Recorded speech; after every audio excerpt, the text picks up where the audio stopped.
So let's say you found the skeleton. How would you tell it's a dinosaur? You personally, how would you decide? Well, interesting question. I don't know. I'd have to do some research on that.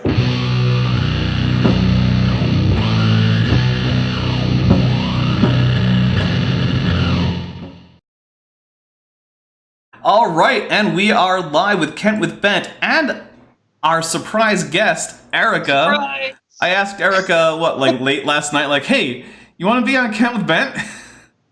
I can't resist it, honestly. I cannot.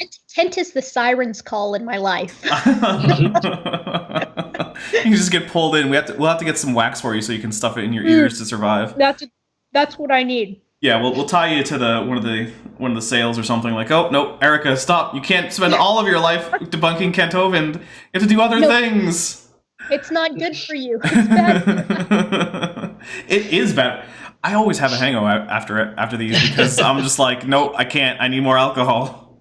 Oh God, I know. Believe me, I know. Oh, I know you know. I've been there. Yeah. Yep. Oh my goodness. So Erica is joining us all the way from. You're just outside London, right? I am. Yes, yep. I'm in the south. Technically, still in the city, but you know, that's kind of a. But you're not in the city part. You're sort of out of the. Yeah. Okay. Yeah. So technically London, but not London. You can't look outside and see Downing Street or anything. No, but I am very close to Wimbledon. So okay, that's nice. All right. Well, today, so last time we finished Seminar 3, Dinosaurs in the Bible, which sounded really cool, but I'll be honest, it was a little bit of a letdown. It was Kent, you're just going on about well, maybe some dragon was a dinosaur. And it's well, okay, maybe, but was it? No.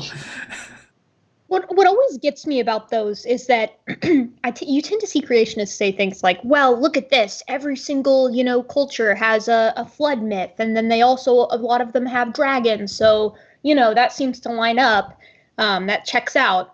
But then they completely ignore the fact that a load of cultures, right? They have shape-shifting demons. They have big cataclysmic fires. They have demigods. They have enormous monsters that are essentially chimeras. But those ones don't count because they don't lend themselves to the rhetoric. Right, they don't fit in quite as well. So right, whatever. Exactly. We'll just ignore that. Let's forget that. And in fact, depending on your interpretation of certain parts of Genesis, there may well be demigods in Genesis. So sons of God, yes. Yeah, it's one of those if you want to interpret it literally like Kent does, but he doesn't want you to interpret that part literally because it doesn't jive as well with the rest of his theology. Yeah, the creationists tend to not like the monolatry viewpoint very much. Yeah. So let's get going. I have skipped 6.5 minutes of this video because it's just Eric Hovind introducing Kent Hovind, who then introduces himself for some reason. Which is the strangest format, but whatever. We'll get going. We're going to hear about a lie in a textbook now. Evolution is fact, not theory. Birds arose from non-birds and humans from non-humans. No person who pretends to any understanding of the natural world can deny these facts. I agree with this textbook. So the thing is that he uses that exact line constantly, but it's not worded that way anymore. This is a textbook from 2000, so it's do birds and humans emerge from something that was not previously a human or previously a bird? Technically, yes, right. But they remain what their ancestors were. Right. So when he's will a dog ever become a non-dog? No, it won't. Yeah, it'll become something that is also a dog, but it's a new thing in addition. Yeah. This actually sheds a lot of light on that question. Right. Well, actually, and your video that you premiered a little bit too early for me this morning, but I get why you did it. Sorry. No, hey, I still watched it right after. I woke up, and I think it was probably the third thing I did that morning was watch your video, which was very good, by the way. The Adapids and the Omamayans. Yeah. A lesser-known chapter. Well, exactly, but that's one of the things is that, as you go through all of these levels of cladistics, you at no point does it stop becoming a member. I probably know more of the clades between, basal dinosauria and birds than I do between, say, mammals and humans, but still, at every step of the way, the birds are still, the things are eventually going towards birds as we look back on it, because looking forward, you can't say they're going towards birds, but Yeah, and you almost have to be careful with and this kind of annoys me, but at the same time I get why it's necessary, but you have to be really careful with language, especially when you're talking about evolution in general. Like, it used to be when I was like in middle school, it'd be like, oh, this is a primitive trait. It's like, no, we don't call it primitive anymore. Yeah, we now call it basal. Yeah, and it's like, okay, that makes sense. I still get that wrong, though. I still say primitive a lot. I do too, and I also say modern instead of derived sometimes, and I'm always like, no, wrong. Well, so I could see an argument for saying modern just means as it exists now, but there are things that are very basal that exist now. So you could say a modern triops is just the triops, which is a kind of crustacean that's alive now, even though a modern triops is basically the basal most crustacean you're ever going to find. Are triops sea monkeys? No, sea monkeys are a kind of shrimp, which makes them a kind of decapod. Triops are basically, I'm not sure, but triops, if you just saw one, it almost looks like a horseshoe crab, except it's actually a crustacean. So is it super small? They tend to be, although they can get to be a couple inches long in larger species. Okay, hold on just a second. We're gonna go a little bit while you look up triops. They're cute. I think they're cute, but I have weird standards for cute. Wow, something's changed. Actually, I was at Chickasaw, Oklahoma a couple of weeks ago. It was supposed to be a debate, but none of the professors would debate me. So they scheduled an evolution seminar 2 days after I was gone. I feel like that's not what happened, but I'm not going to challenge it too much. They let me come speak on creation. The student group got me in there. Here's a poster they put up right next to my poster. The poster was inviting people to come to the evolution seminar. Interested in evolution? Well, come on down. Evolution lecture with Dr. Mather and Dr. Ray. It says, hear both sides of the issue. Well, we invited them to debate. They could have heard both sides altogether. Here the kids get 9 months of evolution teaching. I come in for 2 hours and they panic. I feel like that wasn't a panic. It didn't look panicked, but what do I know, right? I don't know. The thing is that, it's a lose-lose situation, right? I think Dawkins has talked about this before, but it's like if you do choose to engage with a creationist, then to some people you're saying that hypothesis has value, but if you don't, then they call you a coward because you won't engage. Right.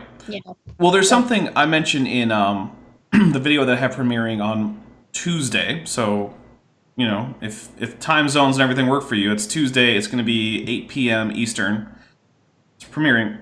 But one of the things I mentioned is there's a reason it's left to people like me to respond to this stuff.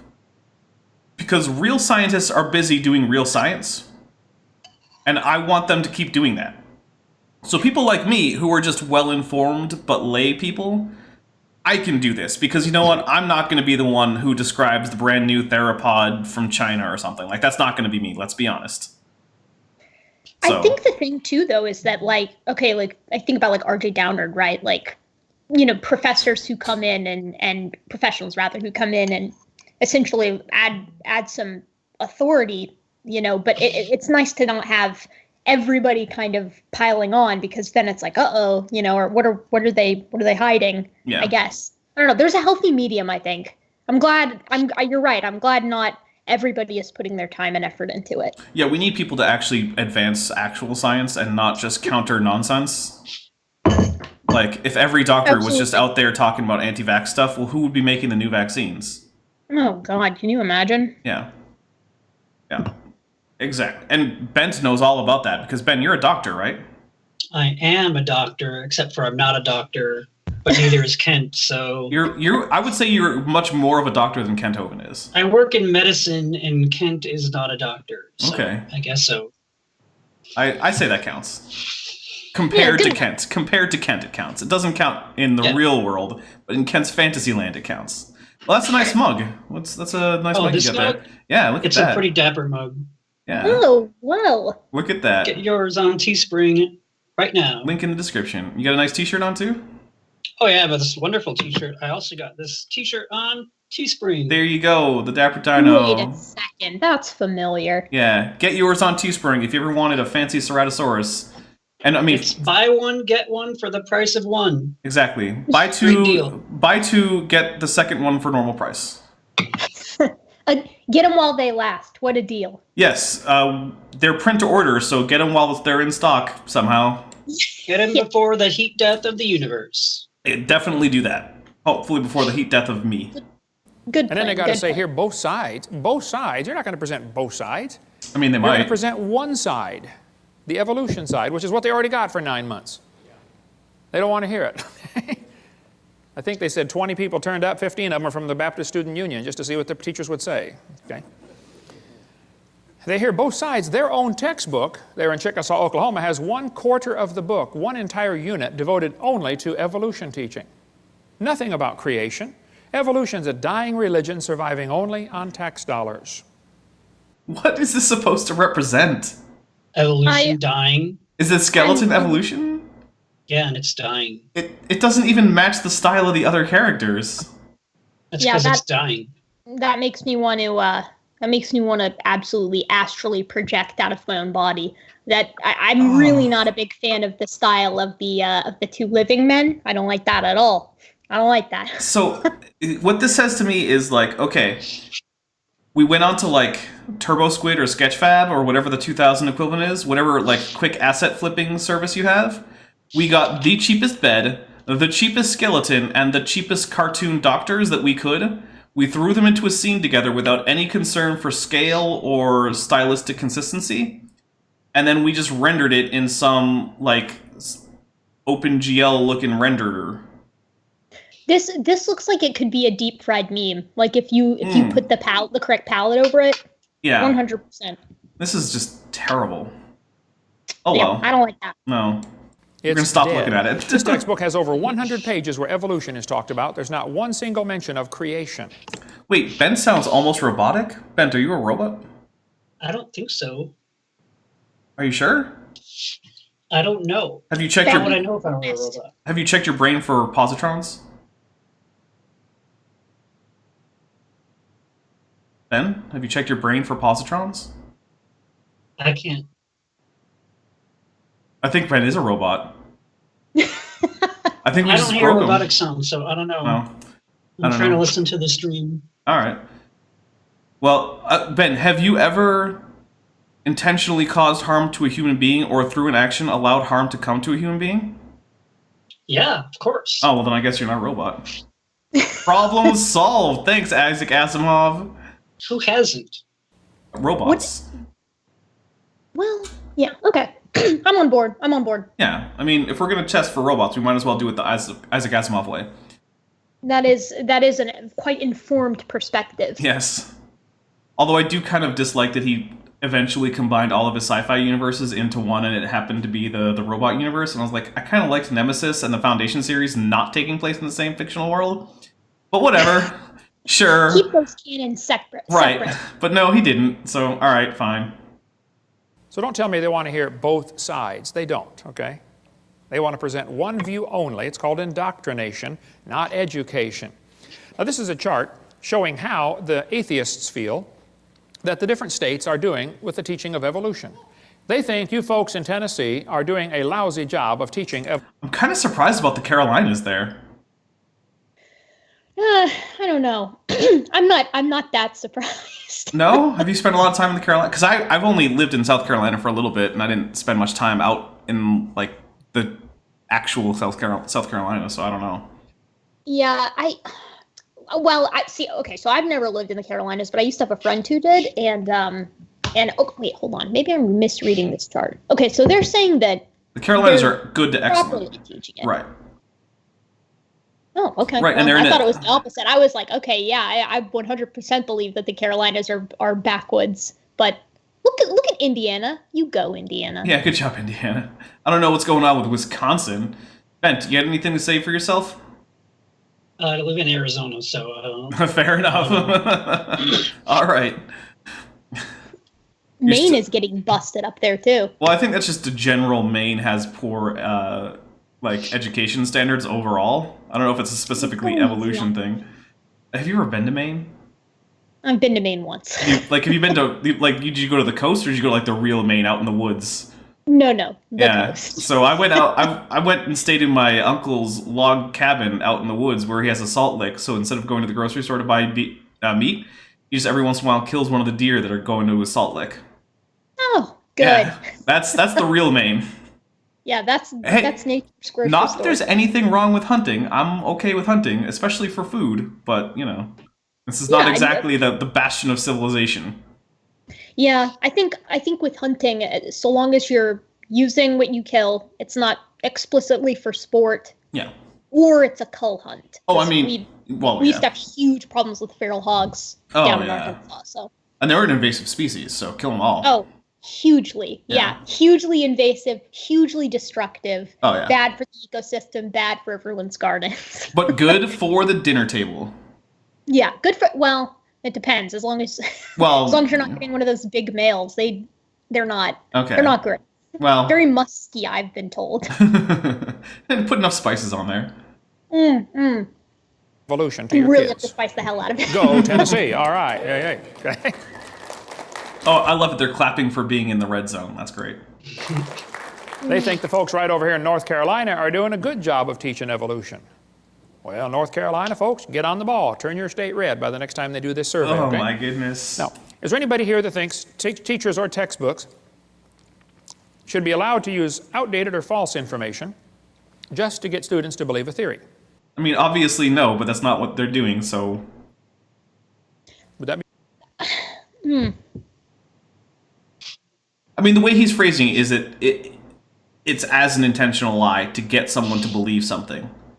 I can't decide if I'm impressed or shocked that the PowerPoints have the same layout that they have now. Like, I'm not sure if he's just kept with the same theme or if they are indeed the same PowerPoints. I'm pretty sure they're the same files. Like, they Kent probably... says he just adds slides. That's all he does. Yeah, he's got over 10,000 slides. Yeah, he just adds new ones. He doesn't take the old ones out. Over 10,000. Can you imagine? I can't, but then he's been at it for like 30 years, so maybe it makes sense over the course of 30 years. Maybe. I mean, I haven't been doing anything apart from like breathing for that long, so... I mean, I'm 150 million years old, so I mean, but still. Yeah, fair. Yeah. Be a good idea? No. Okay. Anybody here that thinks teachers that deliberately lie should be fired? Okay. Is there anybody here that thinks textbooks with lies should be banned or the lies torn out of the book? I mean, I think torn out of the book is silly. If you can actually find a legitimate intentional lie in a textbook, like all the lies that are in of pandas and people, then just ban it. Sure. Yeah, the thing is that, I mean, these are all accurate statements just used for a completely wrong purpose. Right. It's like, well, when we take your ideas seriously in this part of the little seminar, Kent, it means we have to get rid of any textbook that says basically any of the other things you've said. Your statements of principle are fine, but... He's basically saying, like, do you think that, behaving amorally towards students is okay? Yeah, well, no. Of course, the answer is no, of course not. But right. No one thinks that. The irony is so thick here.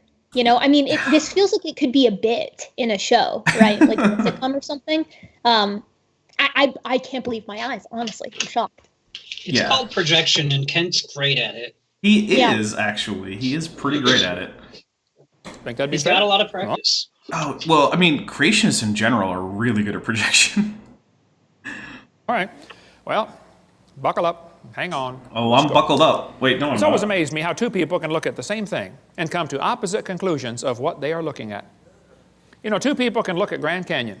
One of them believes in evolution. He looks at the canyon and says, wow, look what the Colorado River did for millions and millions of years. The Bible-believing Christian stands there, looks at the same canyon, and says, wow, look what the flood did in about 30 minutes. And the Bible-believing Christian, who actually, by the way, you can be a Bible-believing Christian without being an idiot, in case anyone's wondering.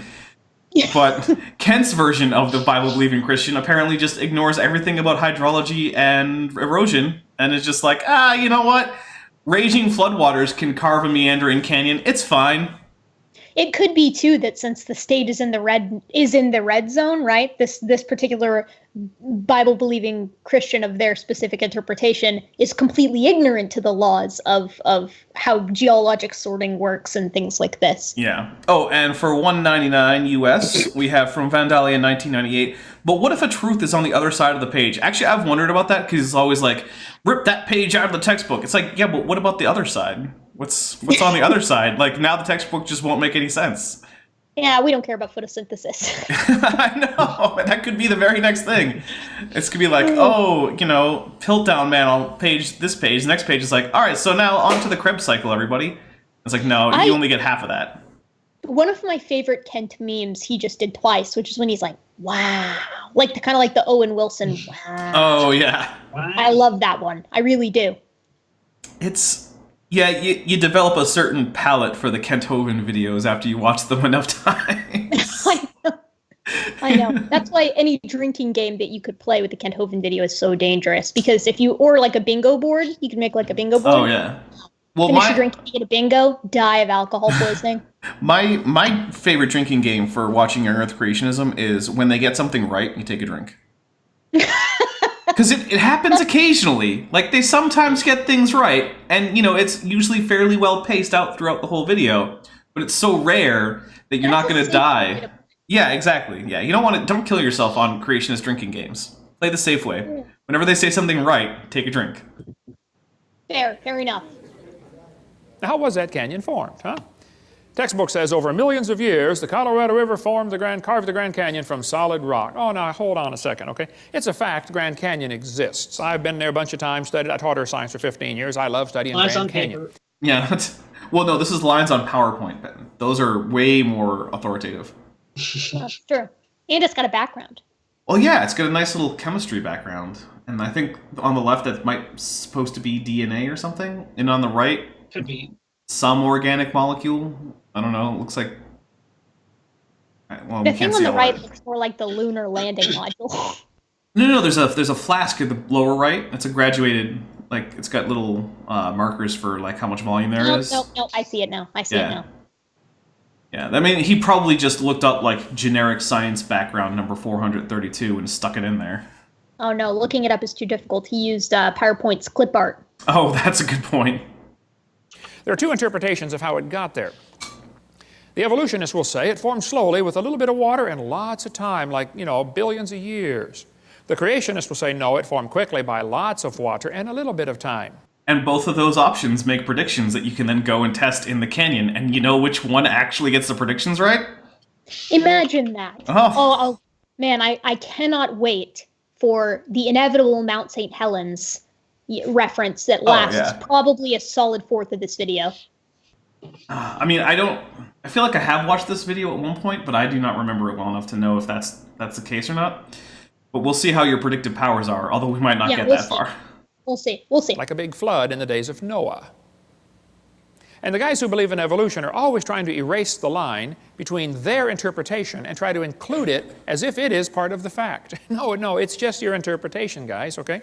This textbook says the Colorado... Yeah, that is huge amounts of projection. I mean, oh my goodness. And I downloaded the highest quality available version of this, and still, most of this text is just illegible. The Colorado River flowing along the bottom of the Grand... I'm like, my goodness. Is this filmed straight from the screen that he was projecting onto? I honestly, I couldn't tell you. Yeah, it's it's rough production quality on these. The Colorado River has cut through layer upon layer of rock over millions of years. Well, now hold on a minute.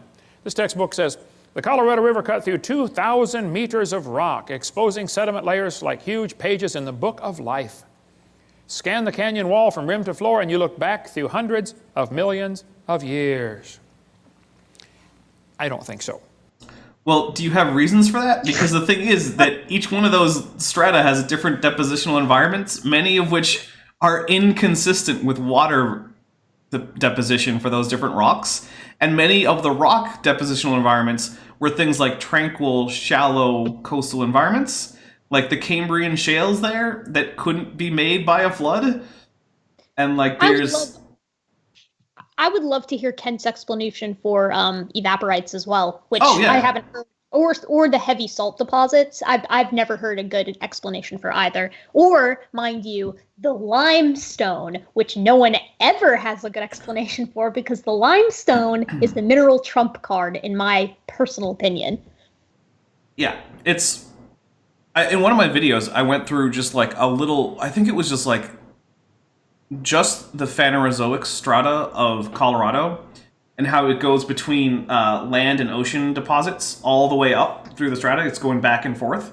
Because, at various times, when the sea levels are up, that area was low-lying. It was part of, like, the Western Interior Seaway, and then that would dry up. Coast, right. Was it? Yeah. So you get coastal, you get shallow marine, and you get terrestrial deposition environments all through Colorado going up through the strata. And it's like, none of this is consistent with all these layers being laid down in a flood. You cannot have a single flood make these layers. And the same is true in the Grand Canyon.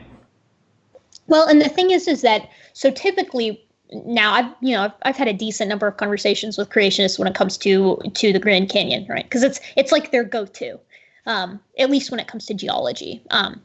Anyways, they tend to say that the basement, like the granite basement layer, right, is like pre-flood rock, right? Yeah. But then the question is, why do we find Archean fossils in it? I mean, if this area was created at the dawn of creation, right, then why does it have dead things in it if there was no death before the fall, right? And it's full of dead things. They're very, very small dead things, but they're dead things nonetheless. Yeah, and we get Archean, like, stromatolites and things like that. I guess maybe their argument could be like, well, those microfossils that you're finding, are those stromatolites, they're non-biotic, I guess? Like, they're not, there's no biological origin for them. They're formed from some other natural process, or God just likes stromatolites, so he put a bunch of them on Earth originally? I don't know. It's an interesting question, especially because a lot of times I've heard answers that are like, well, we're talking alive in the sense of like the breath of life, in the same way that they're like, obviously plants died before the fall, but they're not really alive. And then it's like, okay, well, we have one definition of alive. It's either alive or it's dead, Oh, here we go. I thought for a second I had missed a super chat, but it turns out that my chat revenue updates faster than the actual chat does. So I'm like, oh, there's more money. Where's the chat? All right, from Vandalia 1998 for $4.99 US. Thank you very much for your super chat. All Cambrian life died in a flood because all life was underwater. Yeah, that's another thing. It's like they go back and forth on how fatal the flood's going to be for all of this aquatic life. It's like, why was the flood 100% fatal for trilobites and anomalocarids and like crinoids? Right? We don't have any actual crinoids left, do we? No, there's some debate there. Brachiopods? No, we still have brachiopods. You can still find brachiopods. Are brachiopods not a part of the crinoid, though? The crinoid group? I don't believe they are, because crinoids are not bilaterians, whereas brachiopods are. But I could be wrong about that. But anyway, well, yeah, there's a whole bunch of Cambrian organisms that's completely fatal for. But then you have other organisms that are living in essentially the same niches in the same environments, like crabs and octopi or octopods, I don't know, whatever you want to say the plural for octopus is. Squid, cuttlefish, mud skippers, all these things are just living in the same environment. It's like, why was the flood not 100% fatal for them, but it was for the trilobites? I don't know. I think we do still have crinoids today. Maybe we do.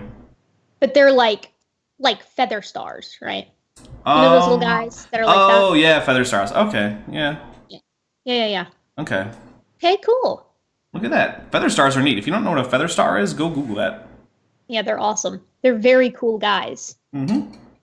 Okay. Well, they're very cool hermaphrodites. Yes. Aw. We can't missex crinoids or feather stars. They got both. Fair. But to be fair, I think guys is a gender neutral term. Yeah, that's fair under too. My personal usage. It is a lot of times for me too. Yeah. Either way, they're hermaphrodites. Unlike Ken, probably. This is like a fair reaction meme. Kent's expression in this with his hand as well. I like that. So I think what's happening is that pretty soon Gutsick Gibbon is going to have a whole bunch of reaction memes on her videos. They're just pulled from Kent Hovind. They're just Kent. Mm-hmm. It's just Kent reacting to different things he says. I love it. It's a perfect idea. The problem is wading through all that Kent media. Like you're not doing it already anyway? Oh God, I know. It's very taxing, but See? it's, you know, it's I have an abusive relationship when it comes to like Kent media, you know? Kent's abusing Erica, but it's not anything he's doing. She's doing it to herself. It's 2000s Kent too. That's the one that gets to me the most. Oh yeah. Well, now he's just kind of sad. He wasn't sad at this point. He hadn't gone through one divorce and a fake divorce. Yeah, that's a whole pot of worms there. Mm-hmm. I was in a debate one time, and this atheist said, Hovind, you're so stupid. Don't you know it took millions of years to carve the Grand Canyon? I feel like no one said that. There's a couple things you ought to learn about Grand Canyon. If you built a dam across Grand Canyon, a huge lake would fill in behind it, covering several states, okay? I mean, take a lot of dirt to build a dam, but if you could build a dam across that canyon, you'd have a really big lake. Actually, some of the water from Wyoming drains through the Grand Canyon. It has a huge drainage pattern. There's a picture of it, satellite false color image. You can see Grand Canyon right there, a big gash right across a ridge in the mountains. You folks in Tennessee know what a ridge is. Not really a mountain, just a big long ridge, okay? I've flown by and taken lots of pictures. I asked the pilot one time, I said, man, are we going near Grand Canyon? He said, yeah, about 100 miles. I said, can you get permission to, divert and go closer? He said, let me see what I can do. He got permission, and we flew right over the top of the canyon. Was this a commercial flight? Because you can't just divert a commercial flight. What is going on with this story? Isn't this... Wait, this is the year 2000, so the laws were different then. 9/11 hadn't happened. You could just walk into the cockpit. Yeah, but you still had to register a flight plan. Different. You still had to register a flight plan. You couldn't just go wherever. Hey, can you divert everyone's flight? Right. By like an Normally hour? I'd say no, but since you're Kent Hovind, sure. Ken has all these stories, and I'm just like, you're so dishonest, and your stories are so hard to believe that I just don't think they happened. He reminds me of like a P.T. Barnum type character in a lot of ways.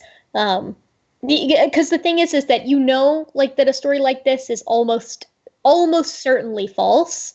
But I still had a ball listening to it. The mental image of Kent Hovind getting out of his seat and walking up to the cockpit and being like, excuse me, Mr. Pilot, Mr. Pilot. So the only way I could see this happening is if it's like a private plane, and then so there's only him in there. But then I can't imagine who would be flying Kent in a private plane, and he's referring to them as the pilot rather than and I was up with a guy from this church I was teaching at, because he would identify someone who was like a pilot that went to the church he was preaching at as a guy from the church, because he's always very, very eager to tell you when he's talking to people from churches, because that is true. That's like the most important aspect you can know about someone is like, this is someone who went to a church I was at. Oh, okay. Oh, Kent. Taking pictures like crazy, Love studying Grand Canyon. Actually, it's a bunch of useless real estate. I mean, what would you do with it if you had it, You can look at it and then go home. That's about it. But I mean, if I owned the Grand Canyon, I would charge people money to enter the park, just like is what happens now. Yeah, that's so much land, too. Right. It's like a ridiculous amount of land. I mean, there's actually a little town inside the park that's primarily inhabited by employees of the national park. Yeah. So people live there. Absolutely. Yeah, it's right by the Kaibab National Forest, too, which is also a really cool area that you could charge people to stay in. I like to drive through there sometimes, because it's not that far from me. It's like a few hours. And the Tonto National Forest is nearby, too. Yeah, it's a beautiful part of the country. Oh, yeah. If you're ever out in Arizona area, drive around. Go. It's not all just a bunch of desert and cacti. There's forests, there's canyons, all sorts of good stuff. Yeah. I mean, you can't plow it, that's for sure, and you don't want your cows playing out there. But I said to this professor, sir, there's a couple things to consider about this canyon. I said, these two red lines indicate what's called the snow line, okay? Between those two red lines is a ridge that gets about 6,900 to 8,500 feet above sea level. Now, the river enters the canyon at the far right over there at 2,800 foot elevation. The river flows downhill for 270 miles. Comes out the other side. If you look at it from a side view, a schematic view, it'll look like this. The river comes in 2,800 foot elevation. The ground rises up while the river goes down for 270 miles. Wait, the ground rises up in the uplift? Fascinating. Okay. All right. I think I know this argument. I think I know where he's going with this. Oh yeah, I do too. Yeah. I said, now, sir, there's a few things you ought to consider about this canyon. I said, did you know the top of Grand Canyon is higher than the bottom? I feel like he didn't ever ask. This conversation's completely made up. Obviously. It's I rhetorical. said, sir, did you know the Yeah. river only runs through the bottom? He said, well, yeah. I said, sir, did you know the top is higher than where the river enters the canyon by over 4,000 feet? He got a dazed look on his face, like a calf looking at a new gate. A calf looking at a new gate? Ken, you lived in Pensacola. You're not a country bumpkin. What are you talking about? He likes to reach the biggest demographic, which is the farmers. I mean, maybe where he's talking. My goodness. Tennessee. Oh God. Oh, a calf looking at a new gate. I'm gonna start using that. I like that. It's colorful. I'll say that. It's flavorful. I very much am a big fan of that. I hope that's a Kent original. I've never heard it before, but then again, I don't hang out on ranches, so I don't know. No, that's true. That's true. I said, sir, did you know rivers don't flow uphill in Tennessee? There's no delta. Where's the mud that washed out? There is a delta. It empties into the Bay of California. There's a big old delta. It's smaller than it used to be because, we're currently in an interglacial period. But if we were in a glacial period, there would be a gigantic delta with the whole, nice spiderweb pattern of rivers and everything. I'm sorry that the sea levels are a bit up. Rivers don't flow uphill. Yeah, that's where I thought this was going. Yeah, well, I mean, he's right. They don't. Yeah, but Technically, we get to have a drink for that one. Technically that is a drink. Yeah. Oh man, which I'm out of. So. No, Goodness. I don't have any either. I had a. You don't have any wine? I see wine bottles. You see empty wine bottles. Those are all empty wine bottles. Oh, is that because last night you were watching some Ken Hovind and you had to go through all of them?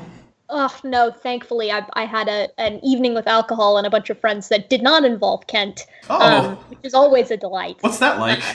Yeah, it's magical, honestly. Okay. It's all the fun of drinking with none of the self-loathing. Oh, I should try that sometime.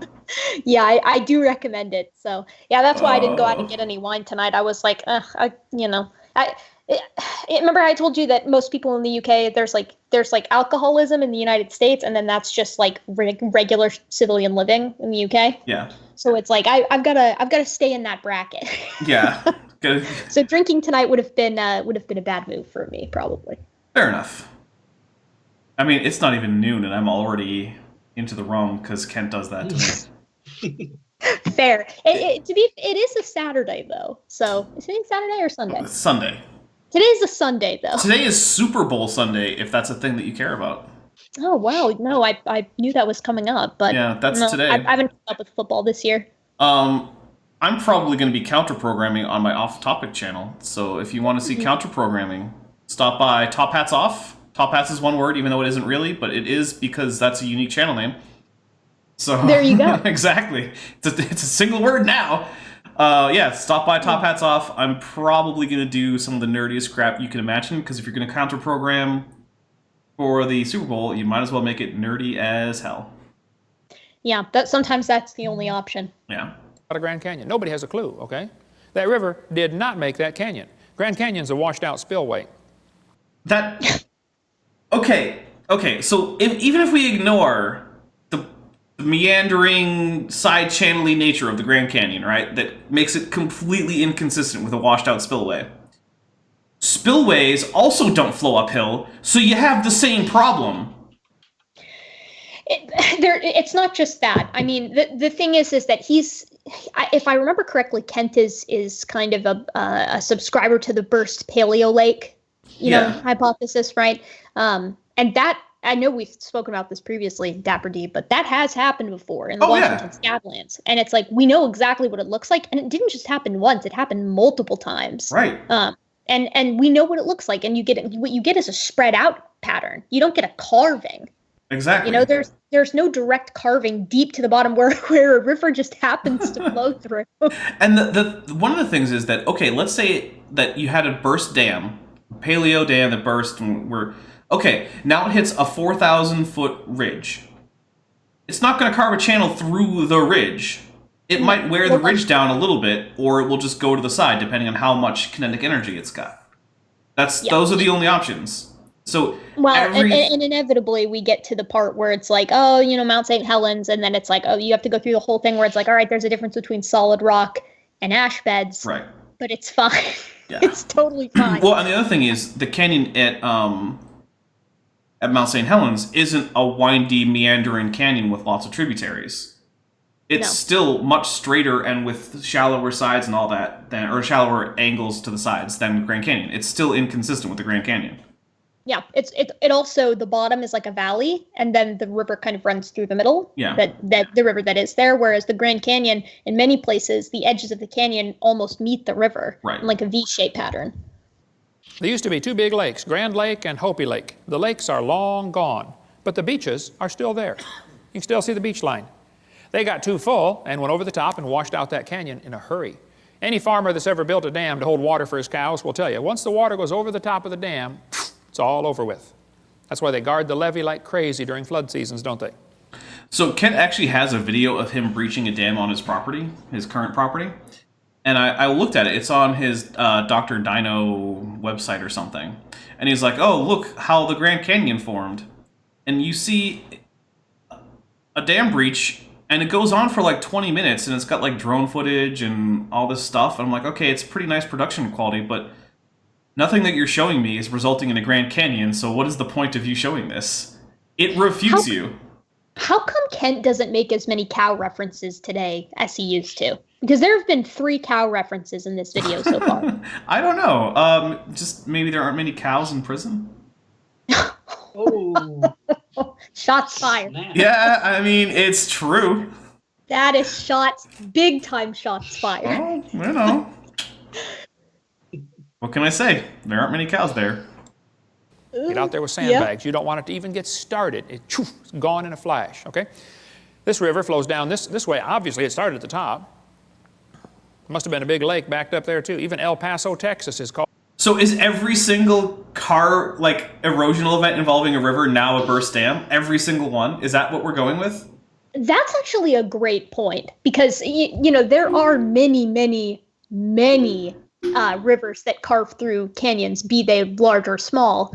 You know, right. and you don't exactly have a lot of time to get this done under the creationist time frame. So it would have to be like the century of the dam break, like right after the flood. Every couple of years, dam break, canyon, dam break, also, canyon.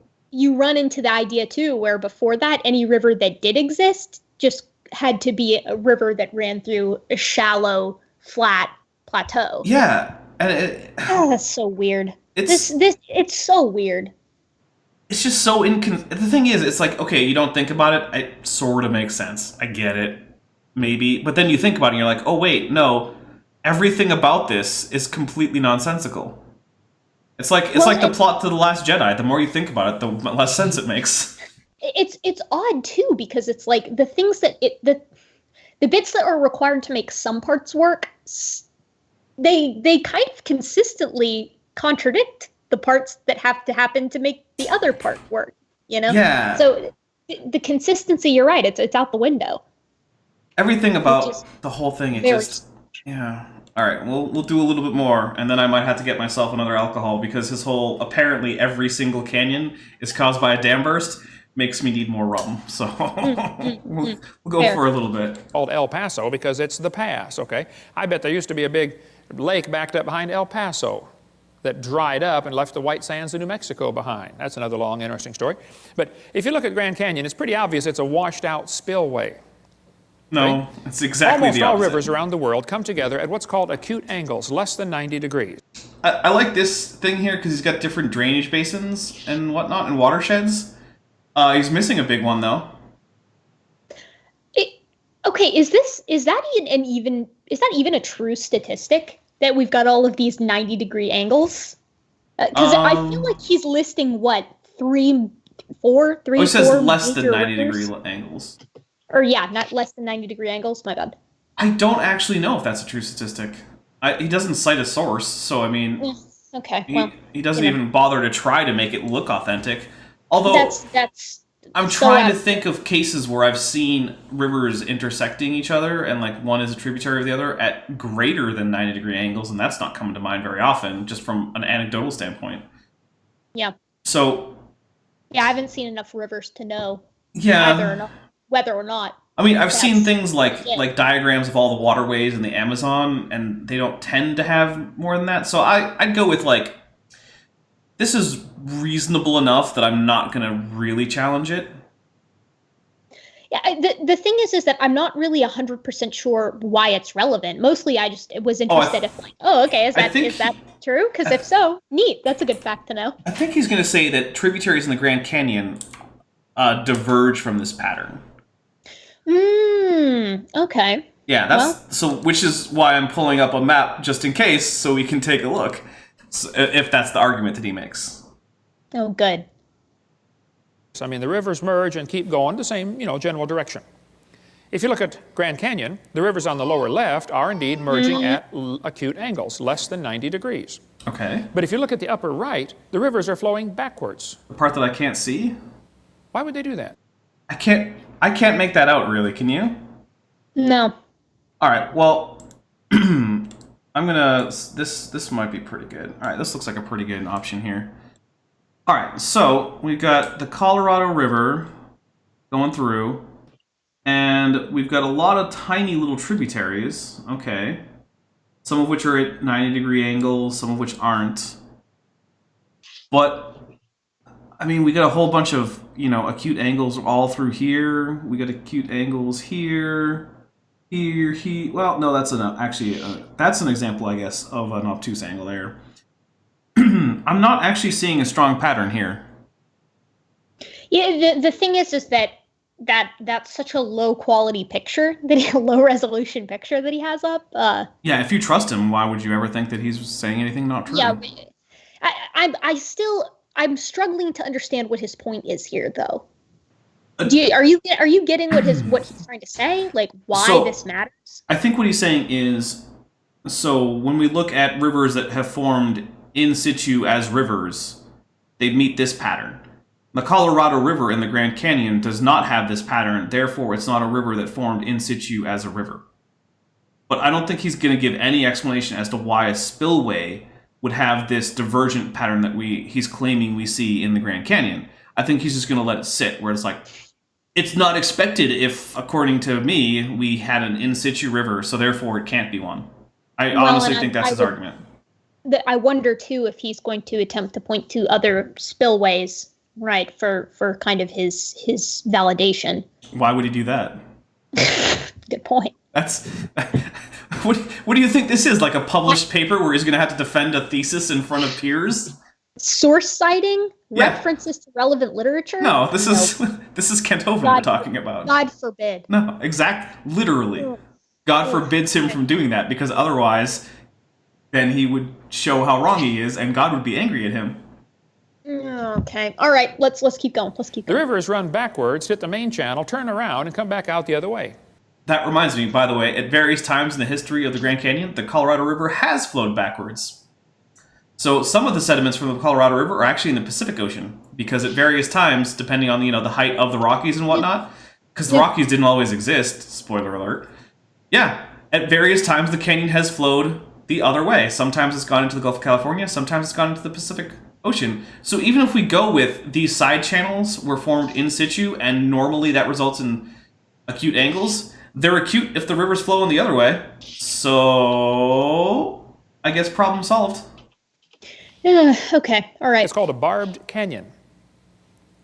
There aren't many places like this on the planet. Well, this is evidence that a lake is draining, and as the water's running... You just said every single canyon was like this on the planet, Kent. Also, the fact that this is evidence that a lake is draining, that's precisely where you say, for example, and then list more Right. things, more examples. I mean, you can't get away with this kind of stuff in literature, period. You just can't. You will get absolutely roasted if you make a claim without citing a source and without giving other examples. Right. That's such bad practice. Yeah, But to be fair, this isn't literature. This is a presentation. So, well, to get to benefit literature, of the we'll have to doubt. read his thesis. Yeah, that's We'll what I was see. going to say. We'll see how many sources he cites in his thesis. Hello, my name is Kent Hovind, as you can No, see on my can't. birth certificate. I really can't. That gives me palpitations. We're gonna give Erica an early heart attack. Oh God, I just the thing is because right now I'm doing so much, like, I'm so into literature for something completely not relevant to the topic, I guess. But it's like, and now all of a sudden everything that's even remotely bad practice is just like a giant flashing light. Right, because you'd be getting bad grades and whatnot. Bad grades, they'd kick you out of the program. Well, I mean, if you were like Kent, yeah. Can you even imagine? I mean, I've said this before, but it blows my mind every time. Starting a thesis with "Hello, my name is," just letting those words leave my mouth, I can feel my supervisor violently throwing up. Yeah, I mean, put your name and the title on the cover page, and then once it's on the cover page, we know who you are now. You don't have to say it in the body of your thesis. Yeah. Oh God. Okay, I'm gonna get a rash. Spillway Let's go. backwards into the channel. It turns around off the dam. Water runs off the dam into the low place, turns around and comes back out through the crack, through the breach in the dam. What? Grand Canyon was not made Was that even coherent? No. Okay. by the Colorado River over millions of years. That is one of the lies you kids are going to face in your textbook. Lie It's number not one. geophysically possible for that to happen. Now, are there any farmers or vets in the crowd that might know what this machine is? What is that, brother? That's a calf puller. That's a what? Calf puller. Four times. Once in a while, a cow Yeah. has a hard time having that baby calf, and so they get the calf puller out, tie the cable around the calf's legs, and jack the calf out of the cow. You get a few tons of pressure on there, calf comes right out, no problem. Well, I feel like if there were actually a few tons of pressure, like literally, that would probably kill the calf, but what do I know? I'm not a farmer. I honestly, I can't believe it. The drinking game for this particular video is every time Calves. farming or calves are mentioned, you're already drunk. I mean, okay. Wait, TD Lane says, I can hear my English teacher committing Sudoku. I think you mean seppuku. Committing Sudoku is not that bad. I hope that's the joke. one day, Lane. this farmer was out pulling a calf. It was a breech birth. The back feet are coming out first. That's not good, but it happens once in a while. So the farmer had the calf puller out there, and he's trying to pull the calf out of the cow. And a city fella stopped his car to see what on earth is going on. And the farmer said, have you ever seen anything like this before? The city fella said, I have never seen nothing like this. See, at least we have a consistent art style. Why couldn't you have that before, Kent? I do like this art style. This is very in line with the message of the presentation. It's it's a bit of a step up. I don't know. It apparently was made by someone TK in '97. I don't know, '97. There you go. The problem, the big thing here is that it's missing like the classic boomer traits with the big noses and the little tiny eyes and everyone's overweight. I think the city guy might be a little overweight. He's got a little bit of a concavity to his outline. He's not boomer comic overweight. Okay, fair enough. Farmer said, do you have any questions? The city fellow said, yes, sir. I have one question. It's been bugging me for 10 minutes. The farmer said, well, what's your question?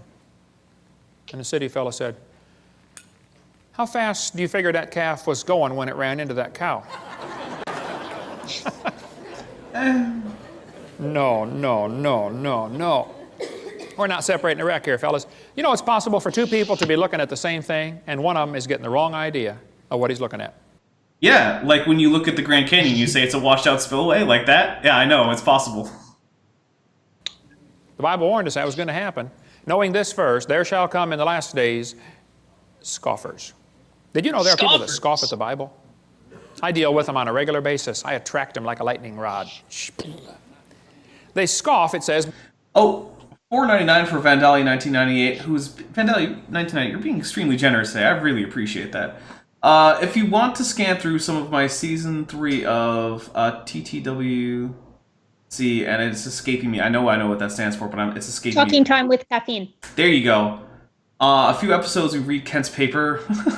We had to spread it out through the season. Yeah, I can see why you couldn't just do that as a solid chunk. I don't even know how you managed to do it in pieces. Yeah, it's. Can we appreciate the plastic dinosaurs down here? What way? That way? The other way. For my screen? Okay, well, for your screen. Or that way? No, that was the same. Whatever. It At doesn't the bottom matter. right of the bottom screen. right, tiny little dinosaurs. Babylon? Yeah. I love Babylon. Yeah, the Babylonian dragon that's got like a snake head and like eagle feet and doesn't look like any dinosaur. Yeah, it just doesn't look like any dinosaur. I also like the one. There's one from I don't. It might be like Assyria. I don't know. I'm not sure. Don't quote me on that. But the creationists like to say that it's a baryonyx. Oh my goodness. And I'm always like, it's a dragon, you guys. Yeah. Like, it's a mythical animal. I don't know what you want. It doesn't meet the description of any actual living or extinct organisms that we've ever found. So Yeah. Plus, draw a dragon just straight from memory, and I guarantee you can make at least some comparisons with some type of dinosaur. Well, just I because mean, you're dealing with big reptiles. yeah, that's the thing. Because of their lust. There's no scientific reason for them to reject the Bible. They just don't like that book because it chaps their hide. So they're... Hey, you don't get to talk about my leather chaps, Kent. Could that count as another cow reference? Hide makes me think of cows. I mean, maybe. But then again, I mean, when you can get like a hide from like, you can get like beaver hides and for the fur and coyote hides. Yeah. But you can. But what's the most common? Yeah, probably cow. Okay. Yeah. So I'm going to go with a maybe on that one. It's a maybe drink. Depends on how drunk you already are. But that's a haps. Yeah. Scoffing because of their lust, not because of their science, okay? Even Huxley admitted, I suppose the reason... Yeah, it's true. All of the young Earth creationists I know, none of them ever had sex outside of wedlock, ever. And all of the people I know who aren't young Earth creationists, including all the Christians, all they do is just copious amounts of promiscuous sex, just with everybody. Creationism does inherently involve do-goodery. We can make that claim, I bet. I guess it's just one of these things where it's just like, if this were remotely true, why is there not a stronger correlation between these things? Like, do you really think that everyone, including all the Christians who accept evolution, have a wildly different sex life than all the good creationists? The strange thing is that the fact that this is even a part of the conversation, he always brings up the Scoffers. We all know that. The Scoffers always come up. But I have noticed that he now tends to stop at Scoffers and doesn't go with the walking after their own lusts as much. And I kind of get why. Well, the other thing is that, so he's always reading from the King James Version. And the thing is, here he's implying lust in the modern sense, where it is, it essentially ties into sex. But in 1611, lusts was simply a word that meant desires. So imagine that. It applies just as much to you wanting to be gluttonous or lazy as it does to sex. But because he's talking to a particular demographic who seem to think that violating sexual mores is the worst thing that you could do, he's going to focus on that one. Kent. All right, let's let him go. We leapt at origin of species was that the idea of God interfered with our sexual mores. Said some we don't guy want someday. God telling us what to do. I like how it's just like Julian Huxley said that. Where, when? Can I look it up? He just said it one day. Okay, sure, I believe you, Kent. I'm sure you were there and you wrote it down. Okay. Yeah. Arthur Keith said evolution is unproved and unprovable. We believe it because the only alternative is special creation, and that is unthinkable. Bible says they did not like to retain God in their knowledge. For this cause, God shall send them strong delusion. Anybody that believes they evolved from a rock 4.6 billion years ago, I would say is strongly deluded. Yeah, sure. I'll agree with that. Yeah, I mean, yes. And in the literal words, Kent is saying yes. In what Kent means, Right. yeah, different story. Exactly. It's All right, I actually do need that second drink that I pre-planned a little bit. by all means. So, Erica and Bent, do amusing things for the chat. We'll stay put. I think it's just the Kent projection hour in this video. All it is more and more projection. It is. I haven't seen any of his other ones. Is this pretty comparable, or do the other ones have a little bit more? There's more cow substance? talk in this one, and a little bit more projection than normal. Okay, yeah. But he does project a lot. But I think there's a little bit more this time. I would imagine there has to be more cow talk than previous. Like if all of the videos have this much cow talk, then I honestly can't even imagine what it would be like watching them all in succession. There's just so much. There's a reason we take breaks in between episodes of Kent with Bent. Yeah, that's reasonable. That's totally reasonable. I like his tie though. The tie is cute. He usually wears dinosaur ties. Okay, well then in that case it's a letdown. But I guess that mostly, I don't know, more recent that he is wearing dinosaur ties. He's been building his collection. Yeah, I'm sure it's taken quite some time to allot the collection that he has now. You know, he had a little break in the middle there. So. What'd I miss? No, we were talking about Kent's ties. Oh, this one's actually kind of boring to me. I like some of his like more landscapey, has dinosaurs on it sort of ties. That's what we were saying. I said I liked the tie, and then Bent mentioned that they usually have dinosaurs, and then I was like, oh, well, in that case, it's a garbage tie in comparison. Yeah, that's the thing. There's things I will criticize Ken for, and then there are other things where I'll say, yeah, no, I'll give him that. Like his tie choices are sometimes they're fun, and they're usually on theme. Is the thing. They're usually on theme. The thing about Kent too is I feel like he genuinely would be the kind of guy that if you like had a busted tire, I feel like he would be the kind of guy who would like stop and help you with the tire, help you change the tire, but then he would also be like proselytizing to you while he was helping you change the tire. So yeah, like if you're gonna get this tire changed, they're gonna tell you about Jesus. Sure. Yes. Yeah. Exactly. So which I mean, but you do get the tire changed. That's the thing. That reminds me, I was at a gas station filling up my work truck, and I got invited to the Jehovah's Witness memorial. Okay. Yeah, some guy just shows up. He's like, "Here, come to this," and I'm like, "I'm not even from around here. I'm like 1,000 miles away from where I live." He's like, "Oh, there's one around here too, or where you live too." I'm like, "Oh, okay." That doesn't matter. And I'm looking at it, and I'm like, "Oh yeah, look, it's the memorial." So yeah, they probably rented out a stadium or something because they do that. Yeah. Anyway. They do that.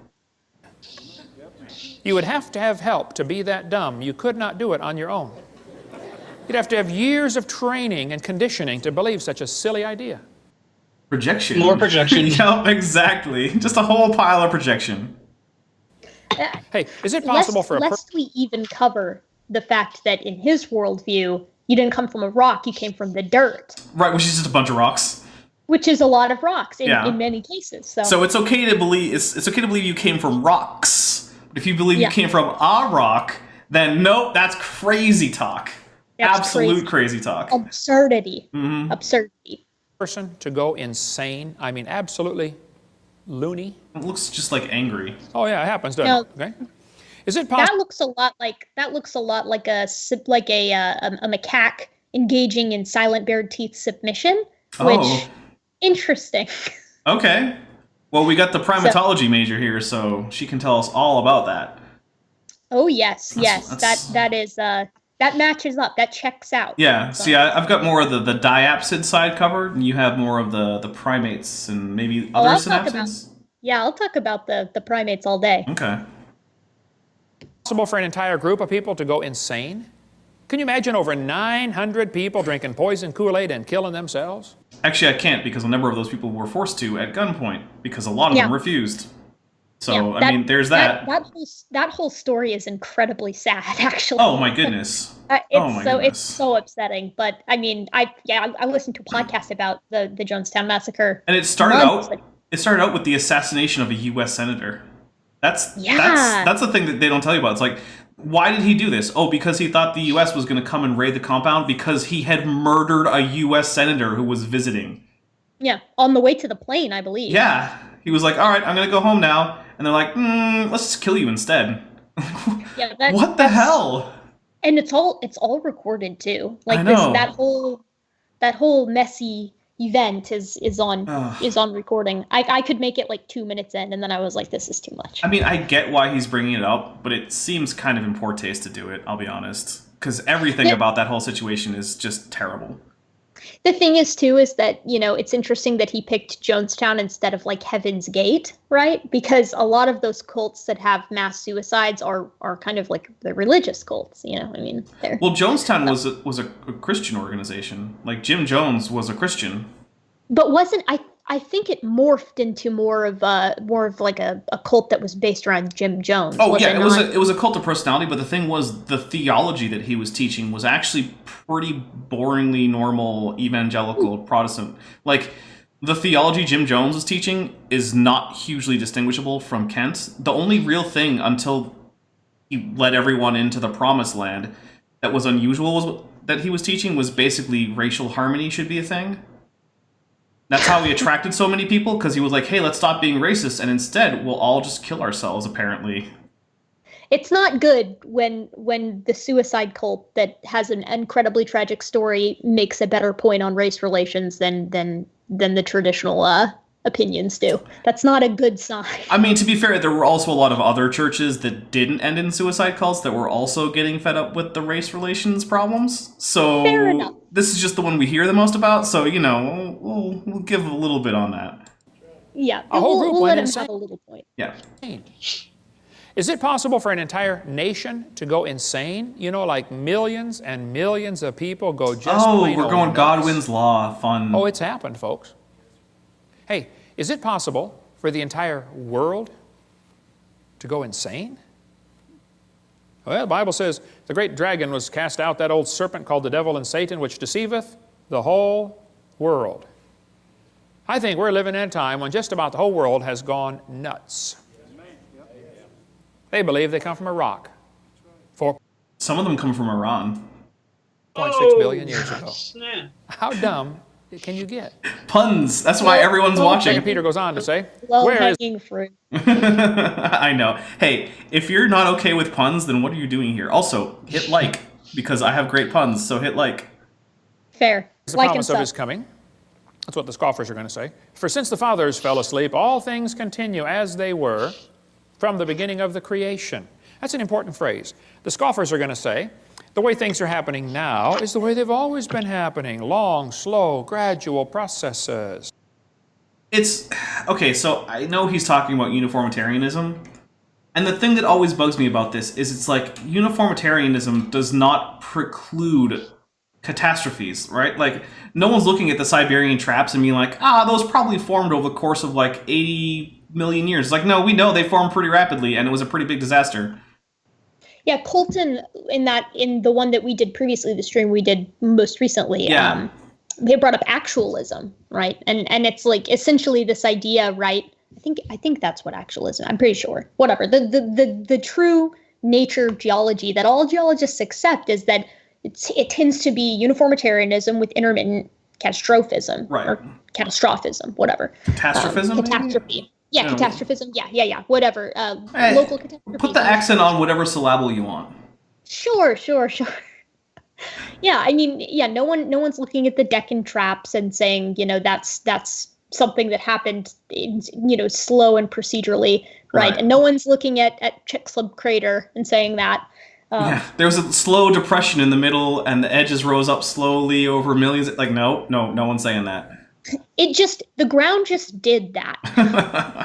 Yeah, and that's one of the things that bugs me, because one of the things I like to hammer home, and I'm doing it a lot in my current series, is like, these assumptions are basically that we can't assume magic just because. We have to assume in order for it to be testable, and useful for predictions, that physics basically hasn't changed in the past. And if there's actual magic going on, then we will find a place where our predictions are impossible. Like, we just can't make predictions, and we can't get good explanations. And if that happens, then come talk to me. The problem with it is that, you know, you can't make a claim that physics used to be different if there's no indication that it can be different now, right? I mean, you just can't make that. That's you know, teapot floating around in space type stuff, right? That's an assertion with no reason. If physics were changing all the time, we should be observing it changing. I should wake up one day and gravity should just be stronger. Yeah. And yeah. But that's not what we observe. A lot of Kant's basis comes from, you know, these false equivalencies. It's not from saying creationism as a hypothesis, if you can even say that, is on par with evolution. It's trying to bring evolution down to creation's level. That reminds me. I set the description for this video before I knew if you were coming on, so I don't actually have your channel in the description, and I feel guilty about that. So that is something that we are changing this second. Thank you for reminding me, Chris Love. Perfect. That's going in there. So give me a second. Okay, while you're doing that, I'm gonna make some tea. So I'm gonna mute myself so you guys don't hear my loud ass electric kettle. All right, well, there we go. That has been added. So now Erica's channel is listed in the description. I, in fact, do feel pretty bad about that, but I completely forgot that there was that time gap, and all I had in the description was just my channel defaults. So, yeah, sorry about that, everybody. So, I know Bent Hovind has posted the link in the chat, and also, if you refresh, you might have to refresh, but if you do, it'll be in the channel or the video description. Please go subscribe to Erica. She has really good content. It's funny, it's informative. I don't think I've seen a video of hers yet that I didn't like, so. And an intrigued feline points out that depending on the location you're at, gravity differs, but usually within like 0.05 meters per second on either side. And it's true that the force of gravity that you feel is going to be location dependent. But what I mean is that there should be measurable changes temporally in a single location if physics is going to change. I feel like gravity's been getting stronger where I'm at, but that could be because I'm eating a lot of food. It's all the pizza. More than I used to. All the pizza, some weight. Yeah. I don't know. Just cultivating mass. You're going to harvest later, just like Mac. I'm not going to do that. I'm just going to cultivate. Oh, cultivate. Let someone else harvest? Yeah. Yeah. Bible says the scoffers are willingly ignorant. Willingly ignorant. Is there a baby? Oh, it's in Greek, Kent's audience. I was like, Bent, what are you doing with a baby? They're willingly ignorant of how God made the heavens and the earth, and they're ignorant of the flood. The world was... You just came very close to making rum shoot out my nose. I just want you to know that.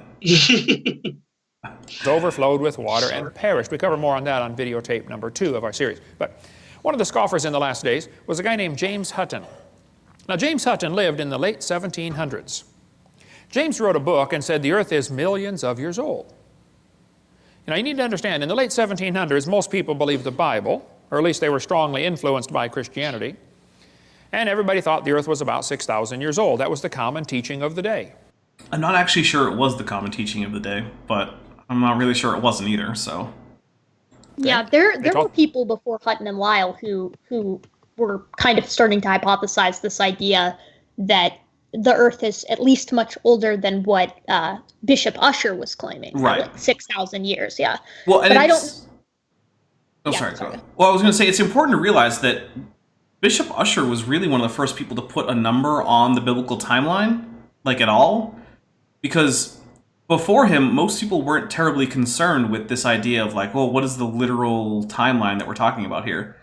And one of the things I think that, I've said it before, but I think that a lot of these young earth creationist Christians should do is look at the actual historical accounts of Christians writing about topics like creation and things. They're not big on making sure the literal truth of these statements as you find them in Genesis is the main point. They're really not. Yeah. They're interested in things like what is the symbolism behind the Garden of Eden, and what can we take from that about our current moral condition and the state of the world and things like that. And if you were to go to like Augustine of Hippo or like Tertullian or something, one of these, first few century Origin, right, and say, well, the really important thing is that everyone knows that the Earth was created 6,000 years ago, Adam and Eve literally existed, and that no one died before that, they would all just be like, no, I don't think that's the point. Even if it's true, it's not really the point of the story. There too are, I've had creationists, at least in conversations with me, be like, oh, well, look at all these incredible scientists like Francis Bacon or Newton, who were creationists. And my answer is always, yeah, because Darwinism wasn't a thing. Right, yeah. Of course they were creationists. Right. They believed the literal only option that was before them. Got it. Yes, exactly. Yeah. Okay, before we continue, I want to direct everyone's attention to my mug that I got from Loch Ness. Ooh. Which is very cute. That is adorable. Yeah, it's cute in a hideous kind of way, and it's almost non-fictional, but I love it. I love it. You know what? I think the only mug that could top that is Ben's mug, because Ben obviously has the best mug. Fair, very true. All right, let's keep going. All right, here we go. The kids in the public school, God created the world in 6 days, like we saw earlier. I mean, we only have like 2 hours, 20 minutes left. But this was also a time of many revolutions. We had the American Revolution, the French Revolution, the Polish, the Spanish, the German. Every country is just about revolting against the idea of a king and establishing a democracy. So they threw off. So is Kent a monarchist? Because that's what his tone of voice implied. But I'm excited. I'm excited to hear this shameless monarchy plug. Yeah, this will be interesting. Monarchy, and this is known as the age of anti-monarchy. So the Bible. I have a degree in history, by the way, and I've never heard anyone but Kent use the term the age of anti-monarchy. I'm just going to point that out. And by the way, I have a degree where I graduated summa cum laude with that history degree. So it's not like I just barely squeaked by. And yeah, he's the only person I've ever heard use this term. Maybe it was current in like the literature in the day, but I'm not familiar with it. Bible says to honor the king, and some people thought the Bible was an obstacle to their political objectives, and they wanted to discredit the Bible. The thing is, it's not very hard to go into the Bible and find anti-monarchy stuff if you want to. Just look at the beginning of like Isaiah. Or not Isaiah. What is it? First Kings, right? Where the Bible's like, "Hey, you sure you want a king? It's gonna really suck." And then people are like, "Oh yeah, we want a king," and then they get a king, and it really sucks. This whole thing where it's like people do X because they don't want to obey the Bible is really, really it's weird. Presumptuous, I think. Yeah. I know a lot of non-Christians, and very few of them ever think to themselves, gee, what does the Bible want me to do? Well, I'll do the opposite. Yeah. I mean, it falls right in line with the whole atheists are atheists because they hate God, right? I will admit, I do sometimes I will do things just because Islamic law says I shouldn't. That does happen. Like, every time I don't marry and have sex with a 9-year-old girl, I do it because Islamic law says I can. So every day I'm avoiding that just because Islam says it's okay. Yeah. I mean, obviously, otherwise I would just be doing it all the time, right? Certain sects of Islam would not be very okay with me being here talking to the two of you. So I mean, you don't even have your hair covered. I know. It's disgusting. I'm really revolting as of right now. I should hide you from the stream so that they don't have their passions inflamed by your hair and nose. I know. What can I say? I'm a temptress. Yeah, you're contributing to the fall of society. Next thing you know, it's just going to be orgies in the street because people saw Erica's chin. I know. I need to be behaving better. Go cover up. Okay, come on, Ken. What do we got? Early 1800s and late 1700s. So back when everybody thought the Earth was a few thousand years old, James Hutton came along and said, oh no, it's lots older than that. And he got here by Uniformitarianism. Ooh, kids, big word, bold print. That'll be on the test. They always are, okay? Yeah, that's why they put it in bold text, because it's a vocabulary word. I mean, that's the point. Why did he have to say it like that? Oh, because the thing about Kent is that there's actually not that much content to his words. He's going to convey a lot of the implied, like, meaning through tone, because otherwise what he's saying just doesn't make a whole lot of sense, really. Like water and flood. Oh, yeah. Well, he's also got his own little version of English. The Kent idiolect is a strange thing. I kind of want a linguist to go examine it. You've got to give credit where credit is due, at least with Kent, right? Like, Kent is very sassy. He's much sassier than, like, Ken Ham or Ray Comfort. Oh, yeah. So, they do make him at least more enjoyable on that front. Well, it's one of the reasons why I can watch these, is because he gets that little sass in there, and so I feel like I can, too. Because, like, when I'm being snarky in my videos, and it's, like, some creationist historian of geology teaching me about the Big Bang in this dry, sober, sort of clinical tone, it's not as much fun, because I can't even pretend there's like a repartee there. It's just like, no, there's this guy speaking in a monotone voice about the nebular hypothesis, and then there's me trying to crack a joke every once in a while, and it's just like, come on, guy, give me something to work with. Kent gives me something to work with. Kent plays ball. Yeah. Uniformitarianism means the present is the key to the past. No, James, I think the Bible's the only perfect key to the past. But what if you're wrong about what the Bible says? How could you check? By referring to reality? Well, apparently not, because that reality doesn't count. That's one of the things. Does Kent read the Bible in the present? That's what I want to know. So it really is one of the things that bugs me, is this idea that, like, oh, we can't trust physical evidence. You just have to trust this book. But the thing is, books don't read themselves. You have to be a person who goes to the book and reads it and interprets it in a particular way. There is no such thing as an uninterpreted text. Or there are, it's just texts that we can't read. Like, if you're going for, like, linear A. Like, okay, well, yeah, no one can read it, so no one can interpret it. Fair enough. But you have to interpret the Bible. Every single meaning that you attribute to the Bible is your interpretation. You might be right about your interpretation. Sure, that might be what the Bible means, because I do think there's a range of meanings to any text that are reasonable and another range of meanings that are unreasonable. But if you want to know if your interpretation is right, you have to test it against reality, and if reality contradicts your interpretation, there's only two options. Your interpretation is wrong, or the Bible is wrong. And the thing is, Kent's interpretation has been tested against reality, and it doesn't conform to reality, so I'm sorry, either the Bible is wrong or Kent is wrong about it. The thing is that I try not to talk too badly about Kent, because at least in my conversation with him, he was pretty okay. He tends to give what he gets. But the thing is that, and I would say this to him, it's kind of super arrogant to propose that your interpretation of the intention of authors that lived thousands of years ago is undoubtedly the correct one, with no room to no ifs, ands, or buts about it, and it rubs me the wrong way, because it's just so, even with empirical things today, you won't find someone who's saying this is definitely the correct interpretation of the data. Well, imagine how it feels to hear someone speaking this dogmatically about the interpretation of an ancient text when you have a history degree. Yeah. Yeah, it's extremely annoying, because the thing is, it's like one of the big things that you get hammered home when you're learning history at a professional level is, like, you cannot import your modern biases into an ancient text, because the authors certainly did not carry that. And history is one of those places where authorial intent is important. It might not be that important in English lit, but it sure as heck is in history.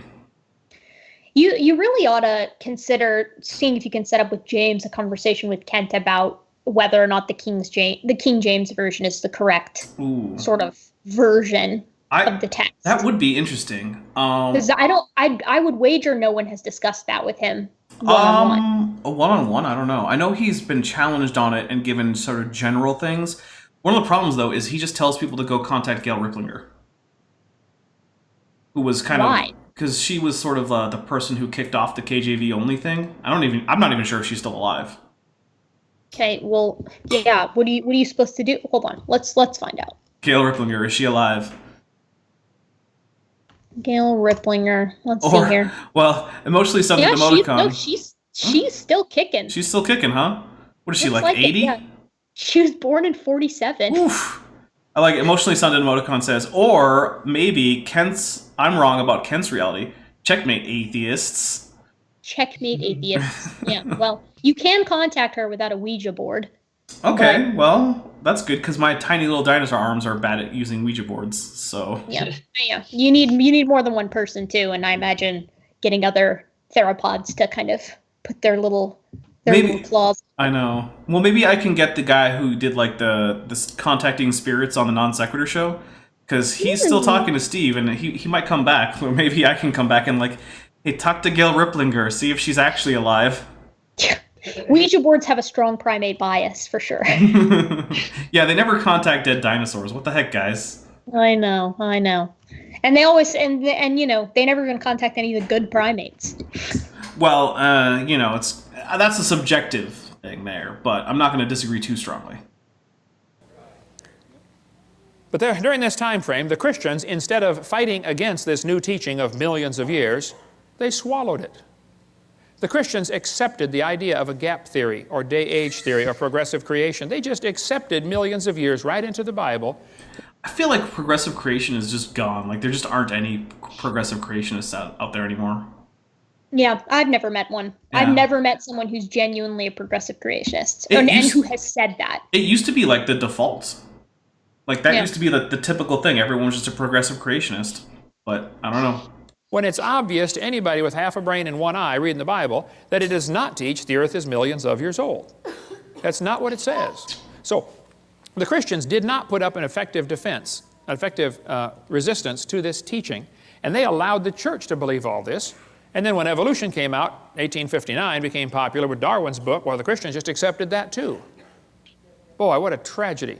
That book covers the great turning point in history, if you like the history of stuff. I was just going to say, Joseph Grant, thank you. He says, you're one of the most erudite people I've come across, history, linguistics, paleontology. Look, I mean, I am a dabbler in many things, and I would say I probably know more about those topics than the average person, but when I speak to an actual expert on those things, I realize the degree to which I am not an expert in any of those things, really.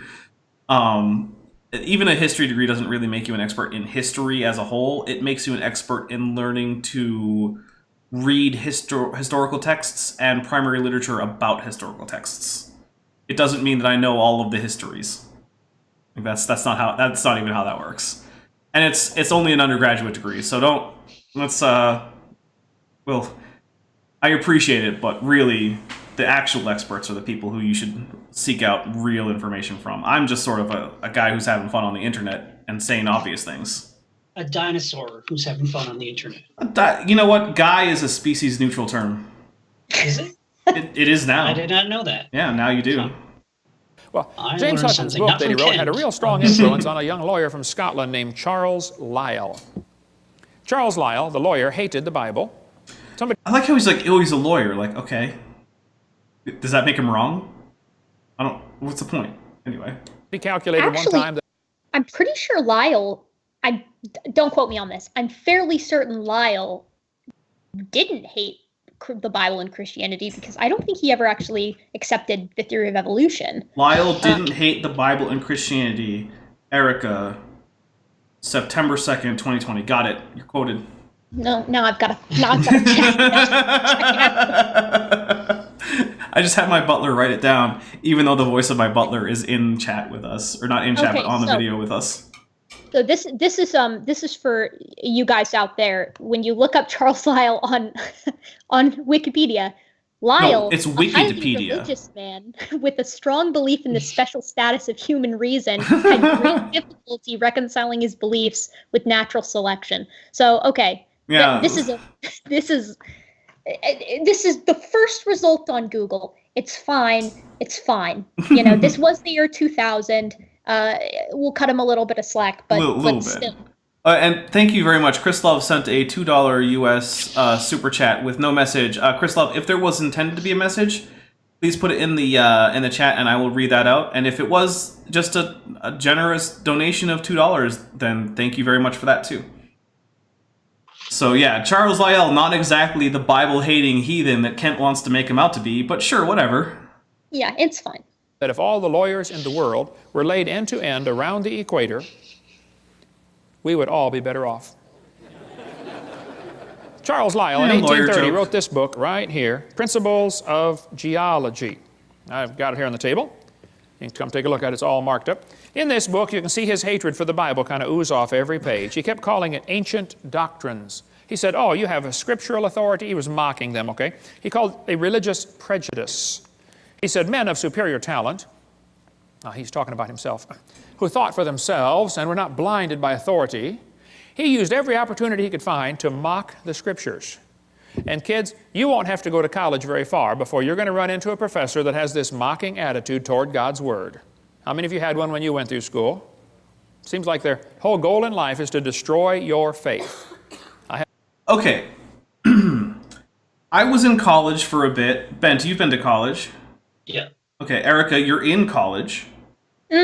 Master's. Right. I'm done with college. Okay, fair enough, but you've been to college, and I feel like he would count what you're doing now as you're still interacting with these professors, these horrible, atheist, God-hating, heathen professors, right? 100%. And right. When I took human evolution, my professor stood up there and he was like, this isn't a conversation about religion. If you want to talk about religion, you're in the wrong class for it.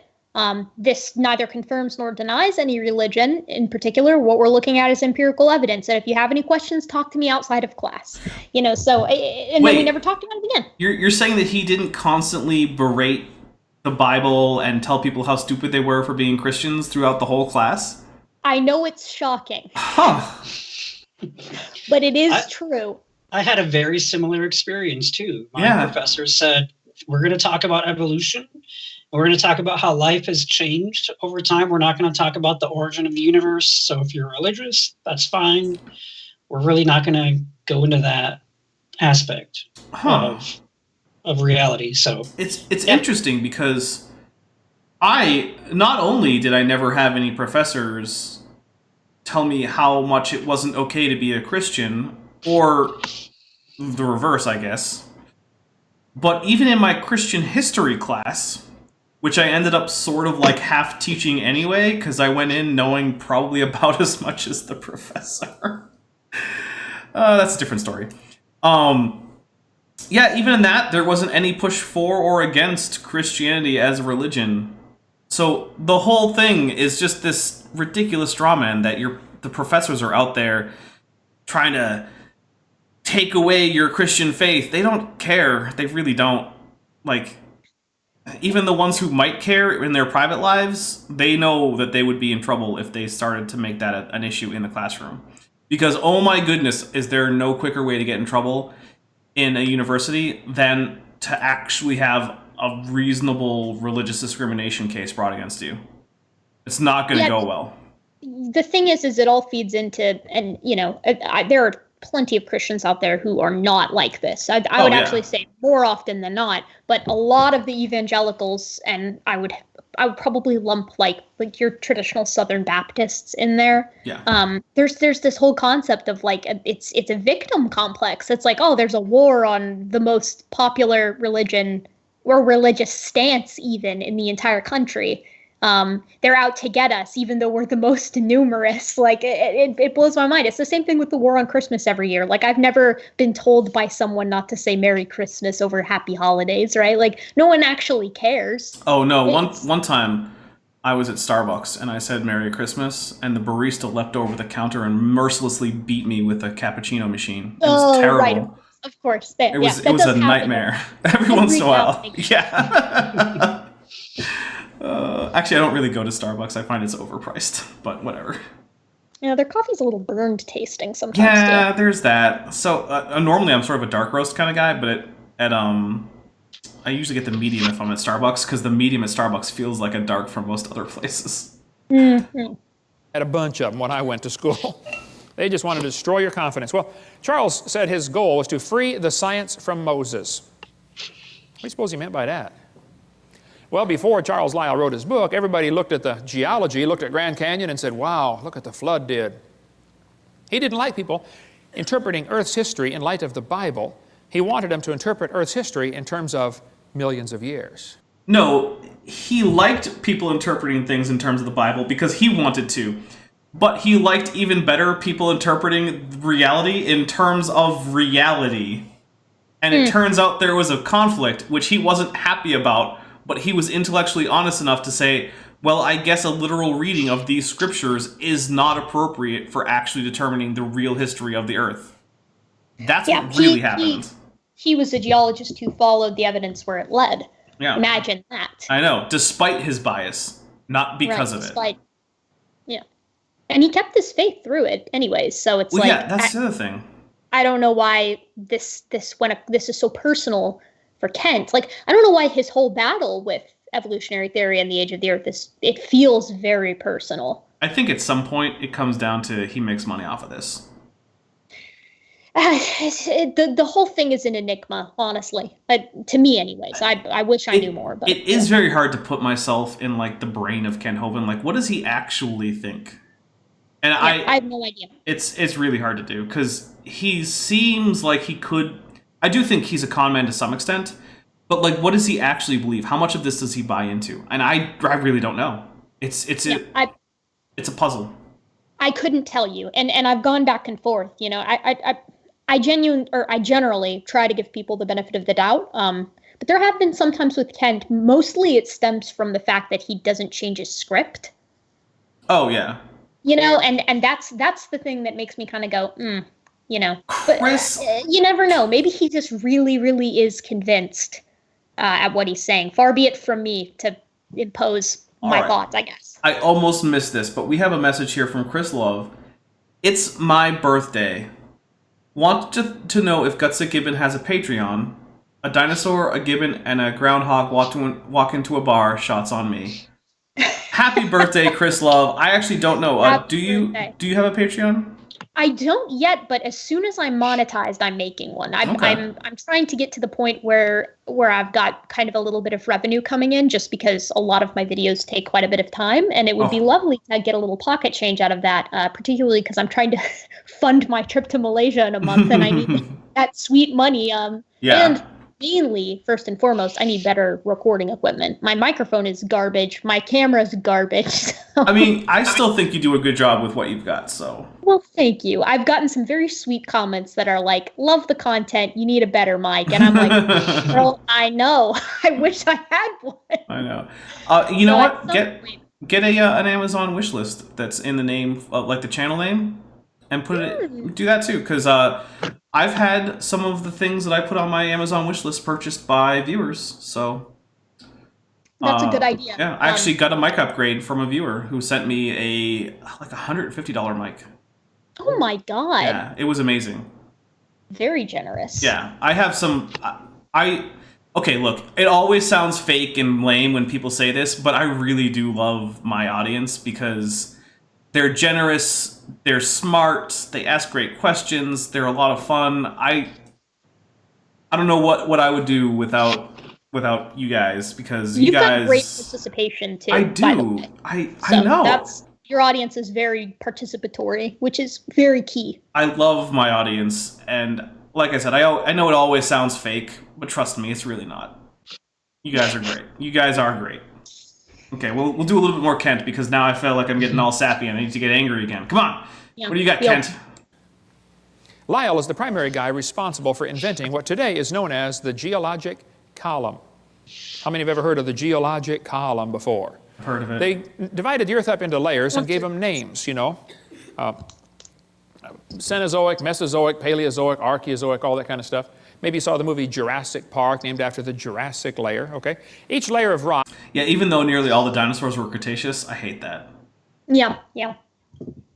Although, I will say, did you see the Jurassic World short, like, Battle at Big Rock or something like that? No. So the studio put it out on YouTube, and apparently it's in the continuity of the Jurassic World movie, so like it's a real event in that world. And there's this family camping in like an RV, and I think it's a Sinoceratops comes out and wanders into the campground, and then it's attacked by an Allosaurus. Oh God. But here's the thing though, the Allosaurus is awesome. It is pretty awesome. And here's the other thing, though. The Allosaurus is currently, like, the most accurate Jurassic Park dinosaur. In fact, the Jurassic Park Allosaurus is more accurate than the original Walking with Dinosaurs Allosaurus. Which... The Jurassic Park Allosaurus is more accurate than the Jurassic World Indominus Rex? I don't believe it. Well, no, I mean, so, did you ever see Walking with Dinosaurs? Yes, I love Walking. And Walking with Beasts. Yes. And Cavemen. Can't forget the Cavemen. Yes, and Cavemen. Cavemen. And Monsters. There was Monsters, too, which was just basically Paleozoic stuff. Yeah, it was weird animals that don't fit into the other two categories. Right. But anyway, so there was an Allosaurus in the original run of Walking with Dinosaurs. It is less accurate than the Jurassic World Allosaurus. Good on them. Yeah, so you know what? Jurassic Park, or Jurassic World, whatever, at least with some of the newer dinosaurs that they're adding, they're doing a little bit better than they used to. Credit where credit is due. Yeah, I still wish we could get some feathery theropods, but it's not going to happen. Oh, I know. That would ruin the scaly illusion. Ugh, I know, I hate it. Name and an age and an index fossil. Now keep in mind, all this was done in 1830 before there ever was a carbon dating, potassium-argon dating, rubidium-strontium dating, lead-208, lead-206, uranium-235, uranium-238. None of those had even been thought of. It's true, and isn't it weird how all those dating methods tend to correlate and confirm the relative age of these strata and say that, yeah, they are in fact ordered correctly. It's so weird. The law of faunal succession is also pretty solid. I mean, oh, yeah. What are the odds on a global flood that every organism that shows up in one layer shows up in the corresponding layer in separate geologic columns? It's true, and you get things like, okay, so why is Struthiomimus so much worse at running than say an actual ostrich? Because they're basically the same animal. They live the same kind of life. They're both big old theropods that run real fast. And honing. Right, they eat the same kinds of food, basically. They both have beaks that are adapted to sort of general foraging and occasional predation on small animals. They're both feathery. Like, what is the thing that makes it so that ornithomimids are consistently late Cretaceous, and things like ostriches and emus are consistently at the top of the column? Why? I don't get what the reason is. They live in the same kinds of places, they eat the same kinds of food, they have the same basic anatomy. What's the distinction? It's ecologic sorting, you fool. But they have the same basic ecology! So they didn't determine these great ages by any radiometric decay method. They also didn't give them numerical values for the dating when they were coming up with the relative ordering of the fossils in the geological column. They were just like, this is older than this. Yeah, the ordering and the dating are two completely different stories. Right. And because if I remember correctly, Hutton and Lyle were like, yeah, the Earth's probably a couple 100 million years old, maybe. And then it's like, oh, surprise, it's 3.5, 3.8. Right. Depending on who you talk to for life. And then, 4.5, 4.8 in general. It's like... billion with the B. Yeah, it's like if you... Let's say, like, you had all your cousins and you lined them up by age. Then you had someone come in and they saw that, your cousins are getting taller for the most part as you go from one end to the other. And, they're getting more wrinkles towards one end and they look more babyish to the other end. And they can say, okay, yeah, these, the left end, say, is the young end and the right end is probably the old end. Okay, but that doesn't mean that you know the ages of all those people. That's all that happened. Yeah. They were like, okay, we know this part of the column is older than this other part. How old is it? I don't know. Relative and absolute dating. Yeah, they're not the same. It's in the name. It's in the name. Exactly. Oh, and then T.D. Lane says, hydrologic sorting. Which, again, doesn't work between ostriches and ornithomimids because they're hydrologically basically equivalent. Or our mosasaurs, Leadsichthys, Basilosaurus, and Megalodons. Right, why are these all separated out? They live in the same place, they're about the same size, about the same density, presumably. Big-ass swimmers, same density, a lot of the time, same ecological niche. Doesn't make any sense. Nope. They just picked a number. Also, if you play Ark, Leadsichthys is a dick. I hate Leadsichthys. It does nothing but destroy your rafts. I believe that. It was a fairly big fish. They basically put it in because people were using rafts too much in the game, and they were like, we're just going to put in a giant whale-sized fish that does nothing but eat your raft. Well, thanks, developers. Yeah. Out of the clear blue sky. It's a fact the Earth has many layers of sedimentary rock. That is just a fact. You can see them all over Tennessee Oh, here. we're back to the generic science background. Well, there are two interpretations. One group says the layers formed slowly over millions of years. The other group says, no, these layers are all from the flood in the days of Noah. And again, they're always trying to erase that line between the two and make their interpretation become part of the fact. And it's just not, okay? It's just their interpretation, that's all. The geologic column is actually the Bible for the evolutionist. The only What does that even mean? I don't get the analogy. He's also switched this around a little. Well, actually, maybe not. Now he says that time is the God for the evolutionist, the evolutionist. Actually, I think that makes the analogy make a little bit more sense. Yeah, that's why I stopped myself, because I was like, well, okay. If time is the God, then the geologic column could be. I mean, and in which case, very creative points where points are due. Okay, yeah, that's fair. I guess I can map the analogy here. I still don't agree with it, but I at least get like the thing he's trying to convey into my brain. Like I understand the meaning behind this. Okay. Kent is good at utilizing his analogies. Yeah. Okay. All right. Yeah, I'll give him that. I can map the analogy now. Thank you. That helped. The place you'll ever find it is in the textbooks. Or, it doesn't the rocks. exist. This guy admits it. Yeah. He said, if there were a column of sediments. Okay, hold on. Deposited continuously since the formation of the Earth. Okay, those are probably important words that I don't think Kent is going to read. Hold on. Oh. I want to make sure I get this right here. You can play. I'm okay. just making this right. Unfortunately, no such column exists. Did you know there is no geologic column? If there was, it'd be 100 miles thick. Why? Why would it have to be 100 miles thick?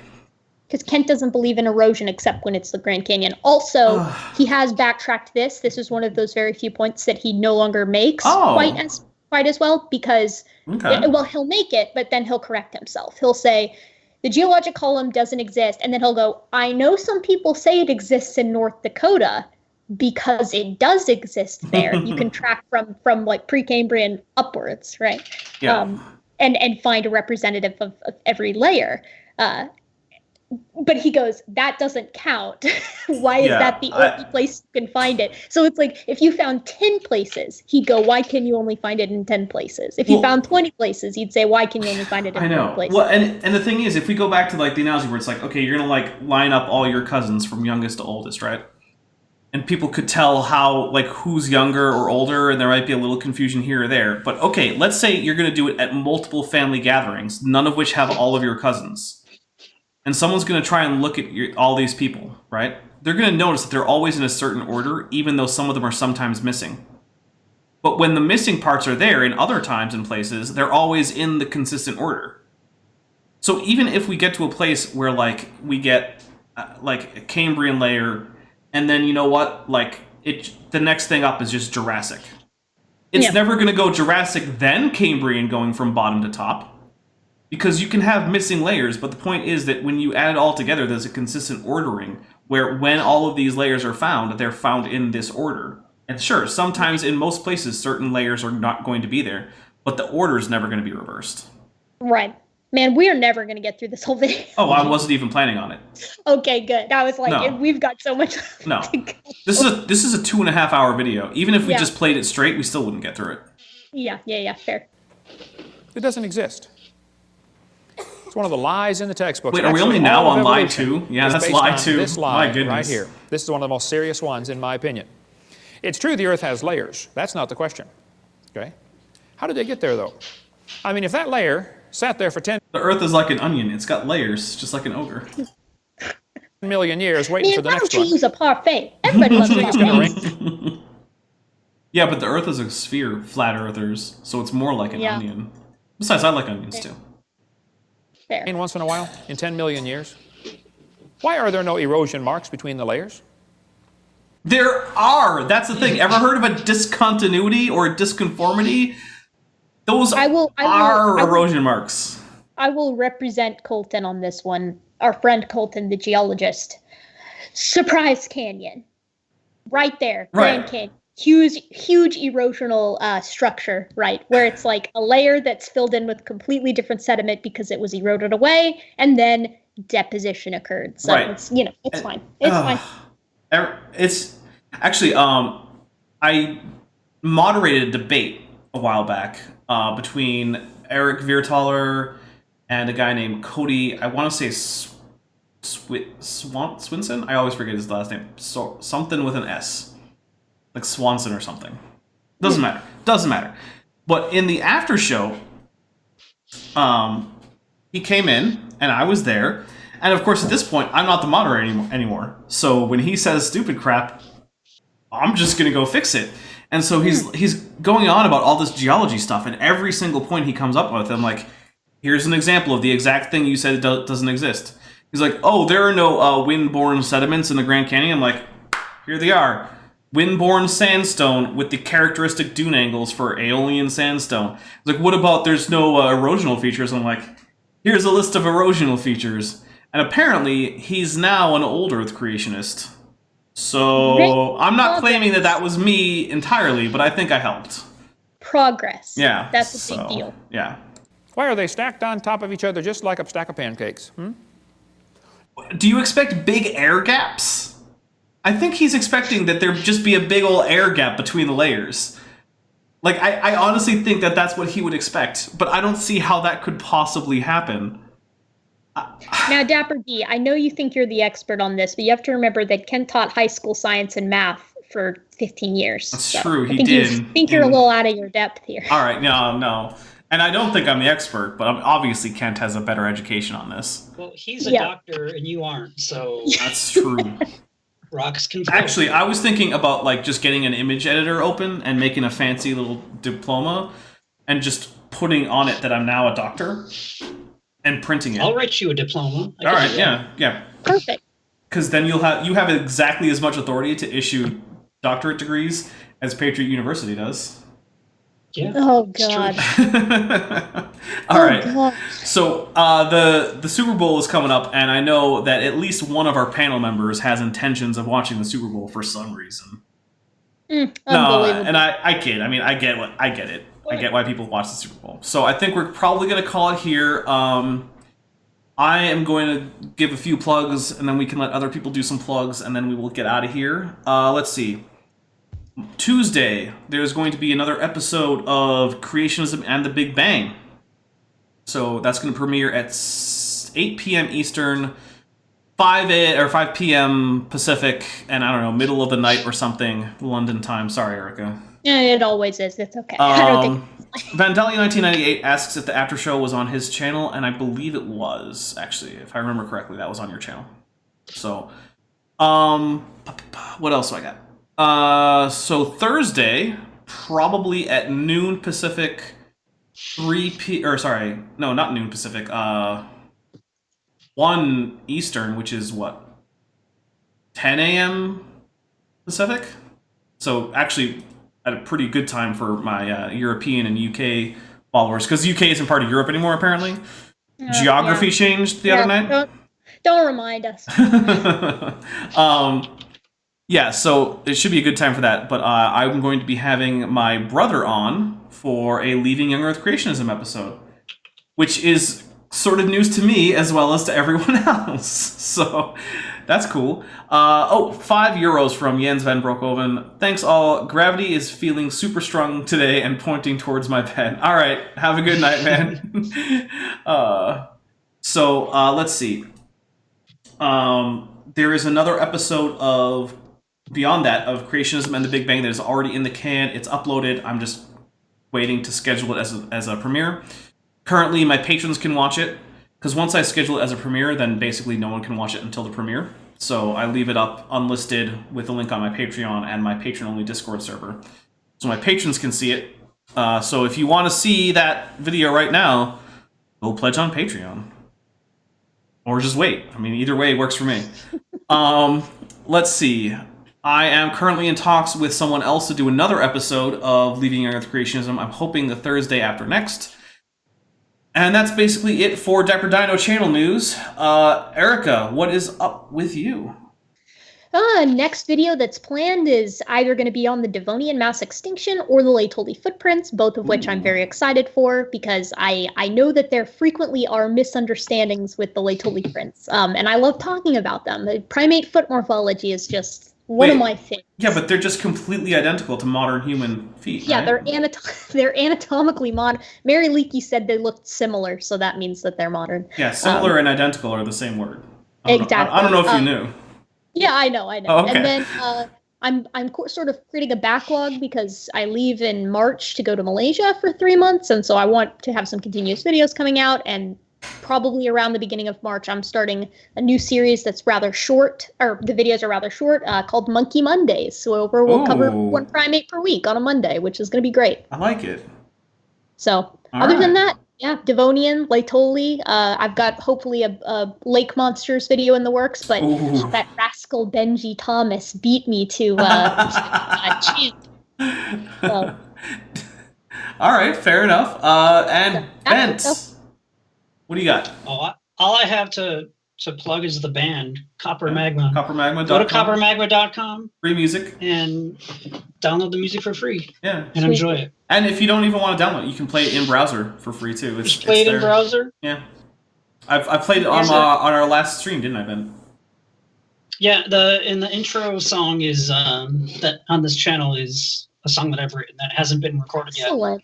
Cool. It's a rough that I think there's a video with the whole song, right? There is actually, yeah. If you want to listen to the whole song, it's on my channel. I think it's called Dapper Dino Intro Outro Song or something like that. But yeah, the whole thing's there. It's called Dapper Dino Into Outro. Oh, intro. Did I? Whoops! I might fix that, or maybe I'm just lazy because no one cares. So yeah, doesn't matter. But yeah, thank you very much everyone for coming. I hope you guys have a wonderful Sunday or Monday if you're past that line where it's already Monday. I know. We're not quite there yet, but we're getting there. Well, some people are there. Fair. It's Monday in China and Australia and whatnot. Yes, it is. So there you go. Happy Monday. And enjoy the Super Bowl if that's what you're going to be doing. In about an hour or so, I'm going to go live on Top Hats Off and get ready for nerdy stuff. So thank you very much, everybody. Night, afternoon, whatever.